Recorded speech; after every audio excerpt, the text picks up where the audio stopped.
नमस्कार जोहार, मैं राजू और आप देख रहे हैं 24 झारखंड न्यूज। चलिए जानते हैं झारखंड की सुबह से लेकर शाम तक की तमाम बड़ी खबरों को।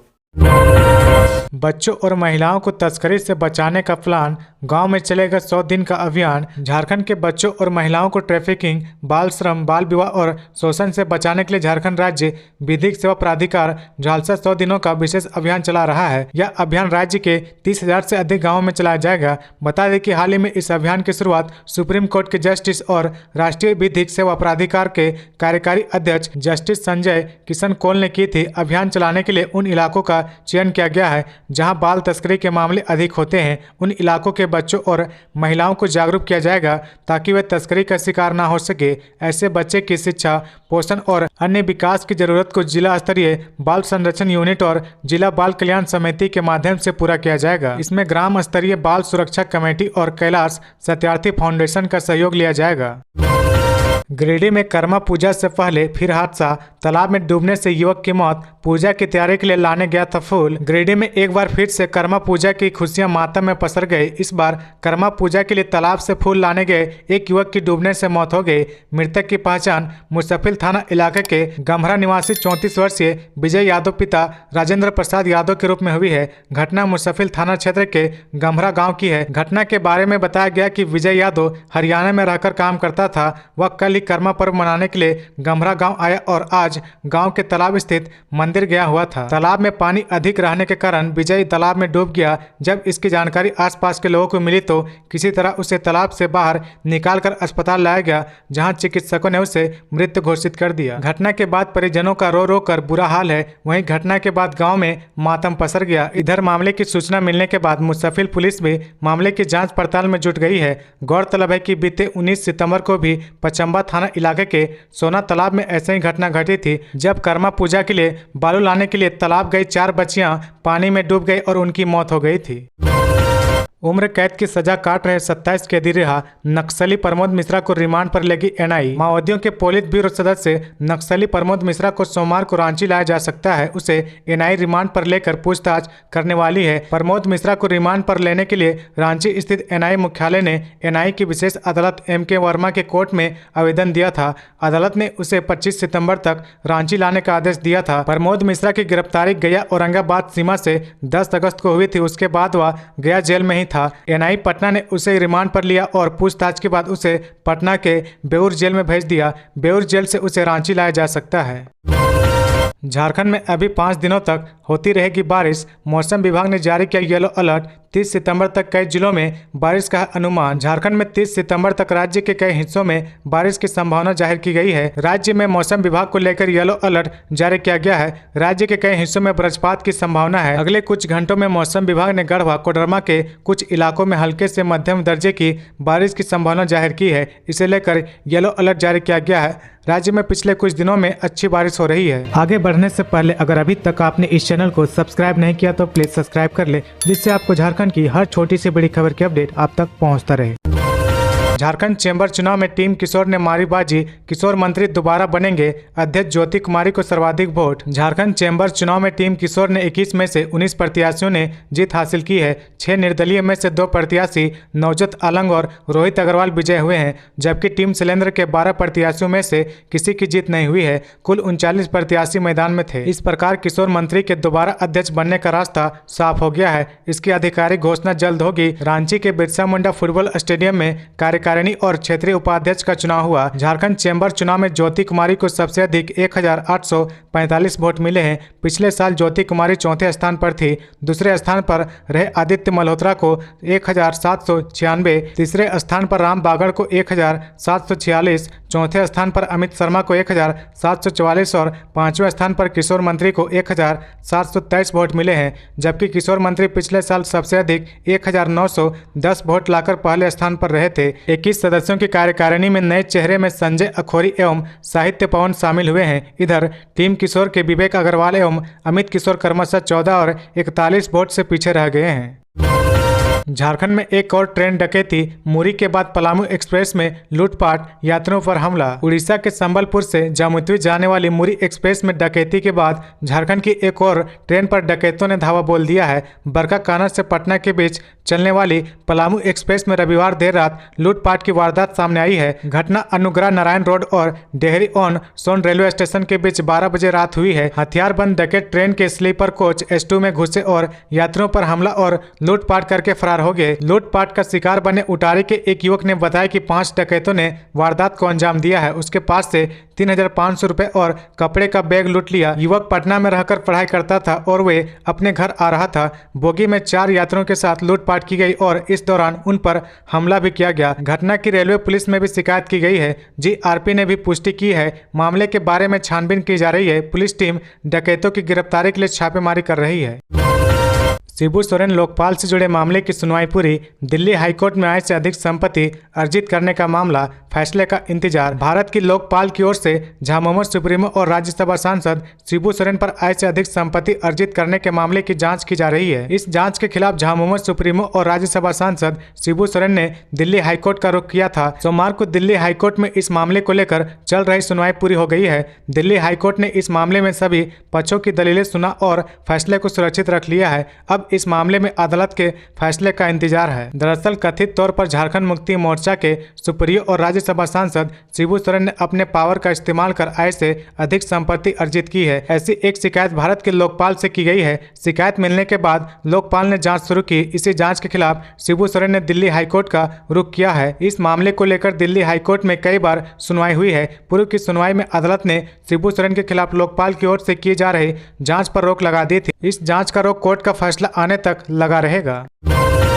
पेशा कानून को दिया गया अंतिम रूप, ग्राम सभा को आदिवासियों की जमीन वापसी का मिलेगा अधिकार। सरकार ने सभी आपत्तियों व सुझावों पर तर्कसंगत फैसला करते हुए पेशा कानून 2022 को अंतिम रूप दे दिया है। पेशा कानून में ग्राम सभाओं को शक्तिशाली और अधिकार संपन्न बनाने का प्रावधान किया गया है। इसके तहत ग्राम सभा की बैठकों की अध्यक्षता मानकी मुंडा आदि पारंपरिक प्रधान ही करेंगे। ग्राम सभा की सहमति के बिना जमीन का अधिग्रहण नहीं किया जा सकेगा। ग्राम सभा का फैसला ही अंतिम होगा। आदिवासियों की जमीन खरीद बिक्री मामले में भी ग्राम सभा की सहमति बाध्यता होगी। ग्राम सभा में विधि व्यवस्था बहाल करने के उद्देश्य से IPC की कुल 36 धाराओं के तहत अपराध करने वालों पर न्यूनतम 10 रुपए से अधिकतम 1,000 रुपए तक का दंड लगा सकेगी। दंड का अपील पारंपरिक उच्च स्तर के बाद सीधे हाईकोर्ट में किया जाएगा। पेशा कानून में पुलिस की भूमिका निर्धारित करते हुए किसी की गिरफ्तारी के 48 घंटे के अंदर गिरफ्तारी के कारणों की जानकारी ग्राम सभा को देने की बाध्यता तय की गई है। ग्राम सभा को आदिवासियों की जमीन वापस कराने का अधिकार भी दिया गया है।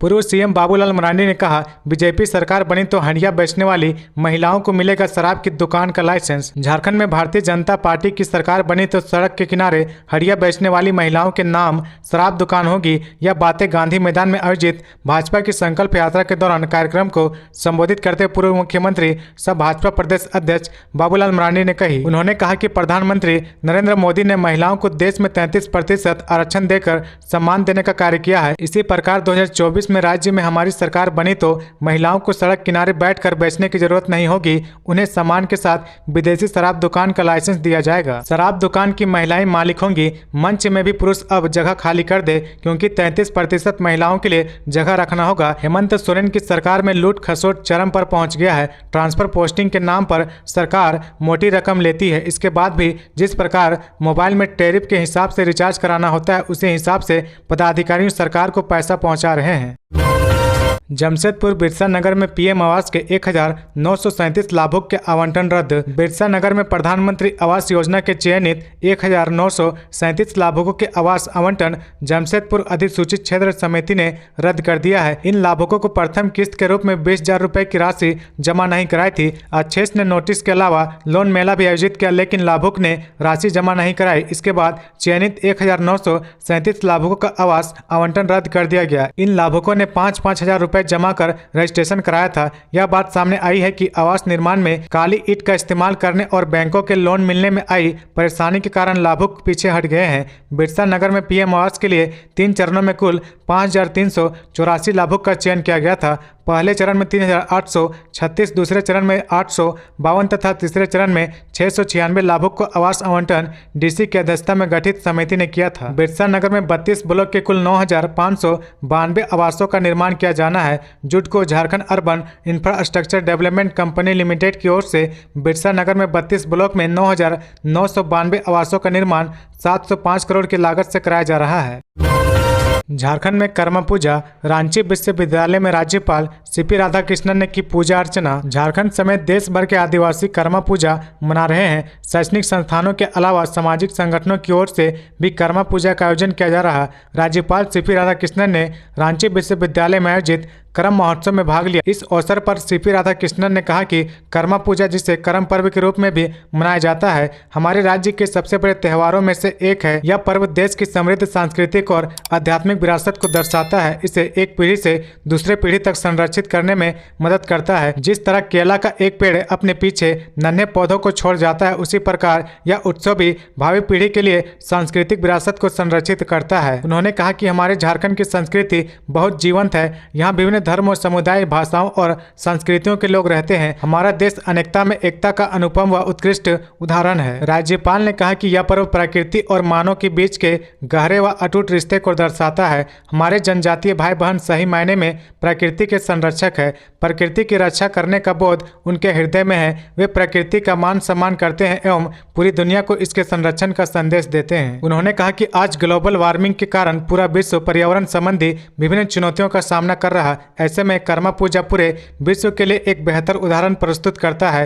राज्यपाल ने इस अवसर पर झारखंड के समृद्ध भविष्य का आशीर्वाद मांगते हुए सभी की खुशहाली की कामना की। आईएसआईएस झारखंड मॉड्यूल के आतंकी राहुल सेन उर्फ उमर से एनआईए ने की पूछताछ। Islamic state of Iraq and Syria ISIS Jharkhand module मामले में एनआईए नेशनल इन्वेस्टिगेशन एजेंसी ने गिरफ्तार आतंकी से पूछताछ की है। रांची के एनआईए ब्रांच ने आतंकी राहुल सेन उर्फ उमर से 5 दिनों तक पूछताछ की है। गौरतलब है कि बीते 14 सितंबर को आईएसआईएस झारखंड मॉड्यूल मामले का भांडाफोड़ करने के लिए एनआईए ने 6 राज्यों के 9 ठिकानों पर छापेमारी की थी। एनआईए ने 6 राज्यों में जिन स्थानों पर छापेमारी की थी, उसमें बिहार का सिवान, उत्तर प्रदेश का जौनपुर, आजमगढ़ और महाराजगंज, मध्य प्रदेश का रतलाम, पंजाब का लुधियाना, गोवा का दक्षिण गोवा, कर्नाटक का यादगिर और महाराष्ट्र का मुंबई शामिल था। छापेमारी के दौरान एजेंसी ने देश में आतंक फैलाने की साजिश में शामिल राहुल सेन उर्फ उमर बहादुर को गिरफ्तार किया था। एनआईए ने उनके पास से इलेक्ट्रॉनिक डिवाइस सहित लैपटॉप, पेन ड्राइव, कई सामान बरामद किए थे।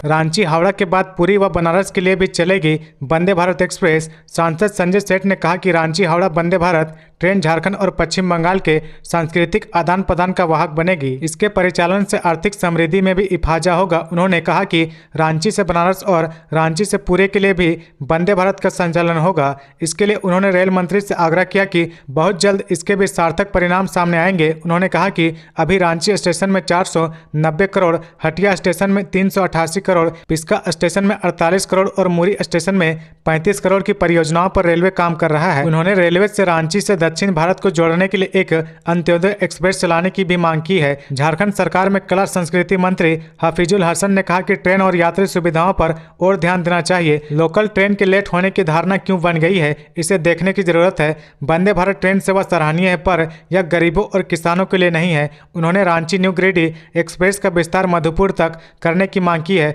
ताकि मधुपुर व संथाल परगना के लोगों को भी इसका लाभ मिल सके।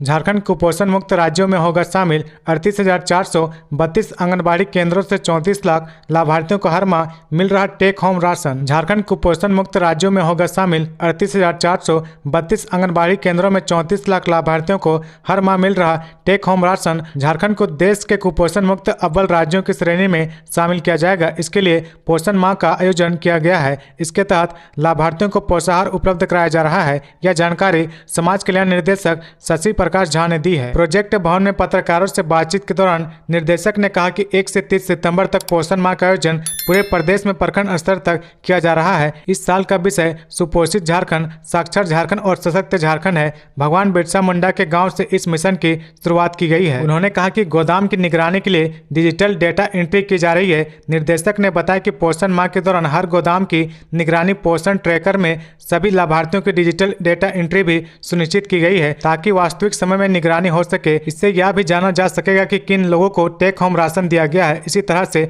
सभी आंगनबाड़ी केंद्रों में भी हर दिन 3 से 6 साल के बच्चों को गर्म पका हुआ भोजन और नाश्ता का वितरण भी कराया जाता है। विभाग की ओर से बच्चों को नियमित निगरानी के साथ गर्भवती महिलाएं, स्तनपान कराने वाली महिलाओं को और 0 से 6 वर्ष के बच्चों को सभी आवश्यक सेवाएं प्रदान की जा रही है। झारखंड हाईकोर्ट ने मेंटेनेंस राशि 1000 तय की तो सुप्रीम कोर्ट ने जताई हैरानी, कहा 5000 दे। झारखंड हाईकोर्ट के एक आदेश के खिलाफ सुप्रीम कोर्ट में दायर अपील पर सुनवाई हुई। इस दौरान शीर्ष अदालत ने झारखंड हाईकोर्ट के उस फैसले पर हैरानी जताई है जिसमें भरण पोषण मेंटेनेंस की राशि की रकम ट्रायल कोर्ट ने निर्धारित 5000 रुपए से घटाकर 1000 रुपए प्रति माह कर दिया था। न्यायाधीश जस्टिस विक्रम नाथ और असहनुद्दीन अमानुल्लाह ने कहा कि भरण पोषण की राशि को घटाकर मात्र 1000 रुपए प्रति माह कर देने का आदेश चौंकाने वाला है, जिसके बाद अदालत ने दंड प्रक्रिया संहिता 1973 की धारा 125 के तहत भरण पोषण के रूप में 5000 रुपए प्रति माह देने के आदेश को बहाल कर दिया। दरअसल गिरिडीह के एक दंपति के बीच कोर्ट में विवाद चल रहा था। हाईकोर्ट में पति ने गिरिडीह जिले के फैमिली कोर्ट के प्रधान न्यायाधीश के उस आदेश को चुनौती दी थी जिसमें उसे अपनी पत्नी को 5000 रुपए मेंटेनेंस देने का आदेश हुआ था। झारखंड हाईकोर्ट के इस आदेश के खिलाफ महिला ने सुप्रीम कोर्ट का दरवाजा खटखटाया था।